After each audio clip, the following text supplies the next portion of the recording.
امیر تتلو امروز در دادگاه 3 ماه بعد از بازگشتش به ایران، تصویری متفاوت از او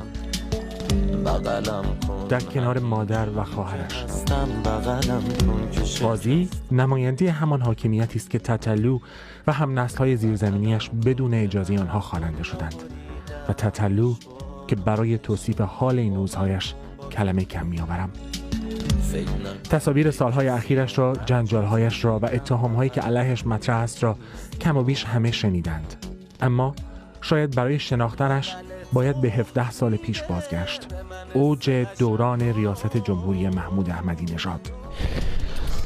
میدونی چه حرفایی هست بعضی موقع آدم روش نمیشه بگه، ولی اگه تو دلت بمونه تبدیل به یه عقده میشه.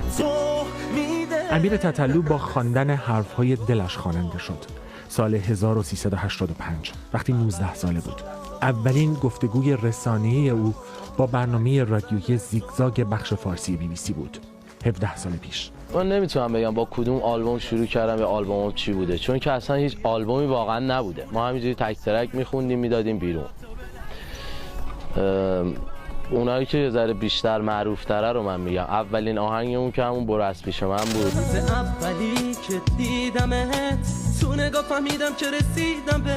بعد دیگه اومد گربه صفت و نمیدونم آهنگای اون زمان. بعد اومد حالگیری و غیر مستقیم و کاری که با افشین داشتم و این 2 تا کار آخر که جیگیلی و دلبر و این 3 تا کار آخر جیگیلی و دلبر رو رفتی. اما هر چی داشتیم گذاشتیم وسط، رفتیم جلو، سعی کردیم بهتر بشیم. رقیب که خب همیشه هست، منتها اون موقع کمتر حس میکردیم. نمیگم نرو نمیگم بمون.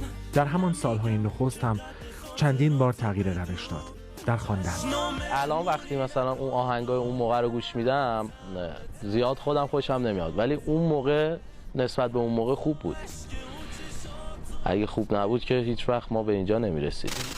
تو بگو بهش اصلا این زمین بهش بود عاشقی خیال ساده بودیم هرچی گفتم که الان آرزوم میدونی چیه؟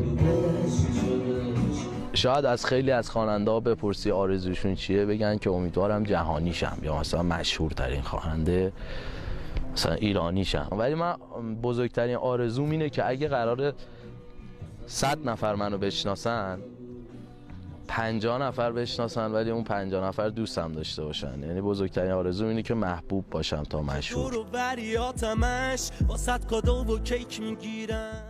محبوب شد یا مشهور نمیدانیم. برخی نظرات او در شبکه‌های اجتماعی نه تنها جنجال برانگیز بودند، بلکه خشن، توهین‌آمیز، جنسیت زده، غیر قانونی و ناهمگون با باورهای رایج در جامعه مدنی پیشرو. 1 2 3 یکی هستش باشه. به هر حال در طول سالها امیر تتلو بارها تغییر چهره و هویت داده، چهره‌ای که هیچ شباهتی با نوجوان 19 ساله این مصاحبه نداشت، به جز یک شباهت: 1000 حرف نگفته. حرف نگفته که زیاده، یه سری حرفا رو نمیشه گفت. امیر تتلو بارها از بازداشت گریخت، اما برای نخستین بار درست فردای انجام این مصاحبه دستگیر شد در سال 1387.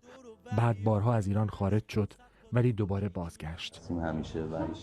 وقتی برای اولین بار ابراهیم رئیسی نامزد انتخابات ریاست جمهوری شد، امیر تتلو کنار او ظاهر شد.